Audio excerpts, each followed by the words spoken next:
Above all, constantly echo God's intense love for one another, for love will be a canopy over a multitude of sins. எல்லாவற்றுக்கும் மேலாக ஒருவரில் ஒருவர் ஊக்கமான அன்புள்ளவர்களாயிருங்கள், ஏனெனில் அன்பு அநேக பாவங்களை மூடுகிறது. 1 பேதுரு 4:8 வாசிப்போம்.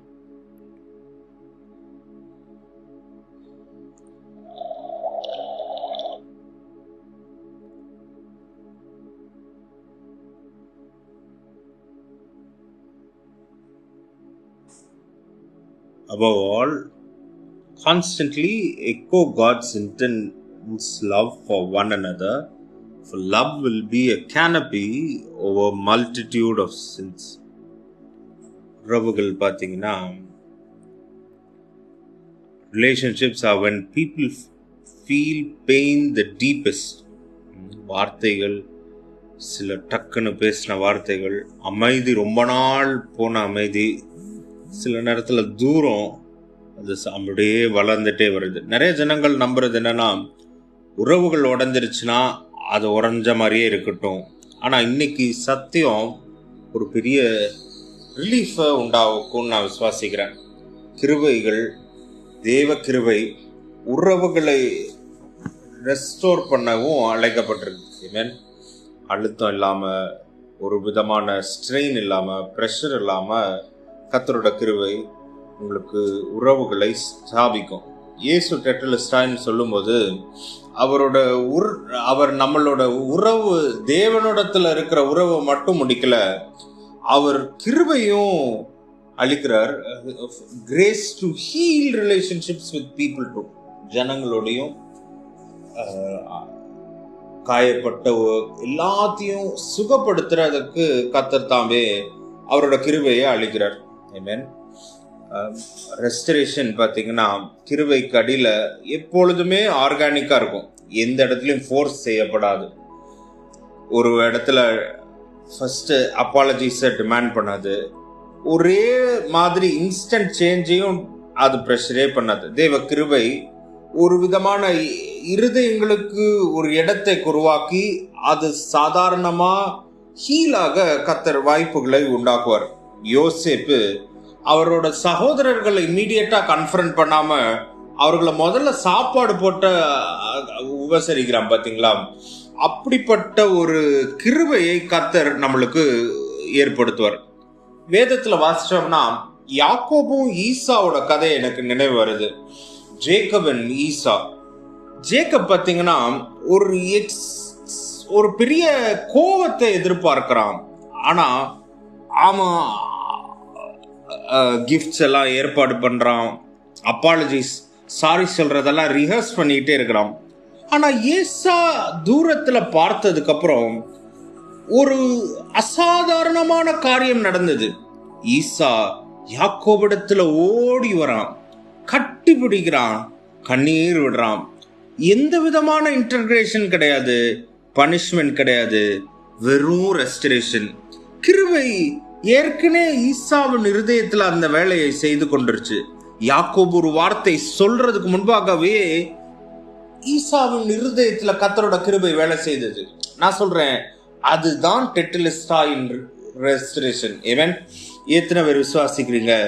கிருபைன்றது does not force reconciliation, grace prepares the heart for it. ஆமென். கர்த்தரோட கிருபை அவ்விதமாய் வேலை செய்யறத நம்ம நிறைய உறவுகள்ல பார்ப்போம். அதை நினைவூட்டுறேன், உங்களோட உறவுகளும் கர்த்தர் புதுப்பிக்க அவர் வாஞ்சிக்கிறார்.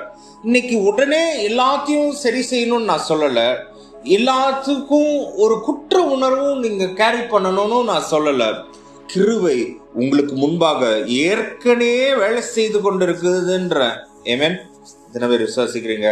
எனக்கு முன்பாக கர்த்தரோட கிருபை ஏற்கனவே எனக்காக வேலை செய்து கொண்டிருக்குது. ஆமென். இது ரொம்ப முக்கியம் பாருங்க. தேவ கிருபை மகிமையாய் விவிதமாய் வேலை செய்து கொண்டிருக்குது. ஏசியா 61:4 நம்ம திரும்பி போவோம். இந்த வருஷத்தின் ஆரம்பத்திலிருந்து ஏசியா 61:4 திரும்பி திரும்பி பேசிக்கொண்டே இருக்கிறோம். சில செதறண்டப்பட்ட கட்டடங்கள் ஒரு விதமான உறவுகள் காலத்தினால உடைக்கப்பட்டதாக கூட நம்ம ஒப்பிடலாம். கர்த்தர் அதை அழுத்தத்தினால கொண்டு வர கட்டி எழுப்புல அது நிதானத்தோடையும் ஒரு பெரிய சமாதானத்தோட அவர் ரெஸ்டோர் செய்ய உண்மை உள்ளவராக இருக்கிறார். ஒருவேளை ஒரு கான்வர்சேஷனை அவாய்ட் பண்றீங்களா? ஒருவேளை அமைதியா யாரையோ ஒருத்தவங்கள மிஸ் பண்ணிட்டு இருக்கிறீங்களா? ஒரு விதமான ரிக்ரெட், இப்படியா பண்ணிருக்க வேணாமே அப்படின்ற ஒரு ரிக்ரெட்ல வாழ்ந்து கொண்டு இருக்கிறீங்களா? கர்த்தர் சொல்றாரு, நான் பார்த்துக்கிறேன்ப்பா, நீ அமைதியா சமாதானமாயிரு. ஆமென். கர்த்தருக்கு தெரியும், கிருபைக்கு தெரியும் எப்போ இருதயங்கள் ஆயத்தமா இருக்குதுன்ட்டு. ஆமென். நான் விசுவாசிக்கிறேன். அது நிமித்தமாய் நம்ம எல்லாரும் சேர்ந்து கட்டளையிடுகிறோம். Let there be softening where there was hardness. Let there be understanding where there was misunderstanding. Let there be peace where there was tension. Conversations இனி வர நாட்கள்ல ரொம்ப லைட்டா ஃபீல் பண்ணும், தூரங்கள் குறையும், அன்பு திரும்பவும் பேச ஆரம்பிக்கும். ஆமென். மாத்தமுள்ள தேவனே, எல்லாரும் சேர்ந்து ஜெபிப்போம். மாத்தமுள்ள தேவனே, இயேசுவின் நாமத்தினால நன்றி தகப்பனே. Thank you for the grace that heals relationships. Wherever Holy Spirit, wherever words cause damage, thank you for bringing healing. Wherever silence created distance, thank you for restoring the connection. Wherever fear delayed reconciliation, thank you for releasing peace. We declare that you have restored trust, you have renewed love, you have restored gentle reconnections of other. எந்த விதமான அழுத்தமும் இல்லாம, எந்த விதமான ஃபோர்ஸும் இல்லாம, கிருபையினால மட்டும் நீர் எங்களை மகிமைப்படுத்துறதுக்காக ஸ்தோத்திரம். டெட்டிலிஸ்டா என்ற வார்த்தையை பிடித்துக் கொள்கிறோம். உறவுகள் ரெஸ்டரேஷன் இல்ல, ரெஸ்டரேஷன் இஸ் ஆல்ரெடி இன் மோஷனுக்காக நன்றி அப்பா. இயேசுவின் நாமத்தினால இங்க வந்த ஒவ்வொருத்தவங்களையும் நிறைவாய் ஆசீர்வதி, பூர்ண மகிமை திரும்பினதுக்காகவும் ஸ்தோத்திரிக்கிறோம். இயேசுவின் நாமத்தினால ஆமென், ஆமென், ஆமென், ஆமென். கர்த்தர் நல்லவர். The Lord bless you and give you peace. நல்லா புரிஞ்சுக்கோங்க, இந்த உறவுகளை வெயிட்ட தாங்கிட்டு போகாதீங்க. இன்றைக்கு don't carry that. Don't carry relational weight. You're not required here to fix hearts.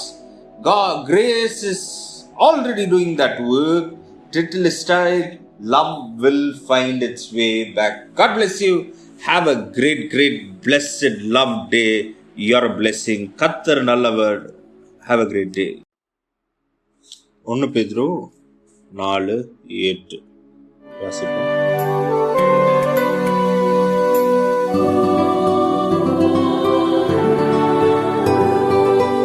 നമ്മുടെ ദൈവം സമാധാനമേ, അവൻ ശാശ്വത സമാധാനമേ. നമ്മുടെ ദൈവം സമാധാനമേ, അവൻ ശാശ്വത സമാധാനമേ. ലോകം നൽകാത്ത സമാധാനമേകുമേ, അവൻ എൻ്റെ സമാധാനമേ. ലോകം നൽകാത്ത സമാധാനമേകുമേ, അവൻ എൻ്റെ